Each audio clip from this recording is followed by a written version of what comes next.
Woe to the bloody city! It is all full of lies and robbery, the prey departeth not. The noise of a whip, and the noise of the rattling of the wheels, and of the prancing horses, and of the jumping chariots. The horseman lifteth up both the bright sword and the glittering spear, and there is a multitude of slain, and a great number of carcasses, and there is none end of their corpses, they stumble upon their corpses. Because of the multitude of the whoredoms of the wealth-devoured harlot, the mistress of witchcrafts, that selleth nations through her whoredoms, and families through her witchcrafts. Behold, I am against thee, saith the Lord of hosts, and I will discover thy skirts upon thy face, and I will shew the nations thy nakedness, and the kingdoms thy shame.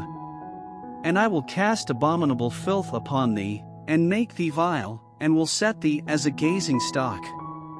And it shall come to pass, that all they that look upon thee shall flee from thee, and say, Nineveh is laid waste, who will bemoan her? Whence shall I seek comforters for thee? Art thou better than Populus now, that was situate among the rivers, that had the waters round about it, whose rampart was the sea, and her wall was from the sea? Ethiopia and Egypt were her strength, and it was infinite, Put and Lubim were thy helpers.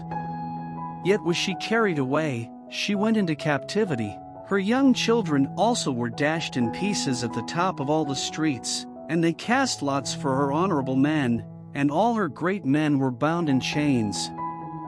Thou also shalt be drunken, thou shalt be hid, thou also shalt seek strength because of the enemy. All thy strongholds shall be like fig trees with the first ripe figs, if they be shaken, they shall even fall into the mouth of the eater. Behold, thy people in the midst of thee are women, the gates of thy land shall be set wide open unto thine enemies, the fire shall devour thy bars. Draw thee waters for the siege, fortify thy strongholds, go into clay, and tread the mortar, make strong the brick kiln.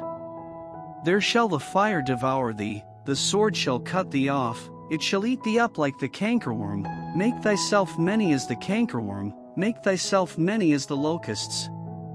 Thou hast multiplied thy merchants above the stars of heaven, the cankerworm spoileth, and fleeth away. Thy crown are as the locusts, and thy captains as the great grasshoppers, which camp in the hedges in the cold day, but when the sun ariseth they flee away, and their place is not known where they are. Thy shepherds slumber, O king of Assyria, thy nobles shall dwell in the dust, thy people is scattered upon the mountains, and no man gathereth them. There is no healing of thy bruise, thy wound is grievous, all that hear the bruit of thee shall clap the hands over thee, for upon whom hath not thy wickedness passed continually?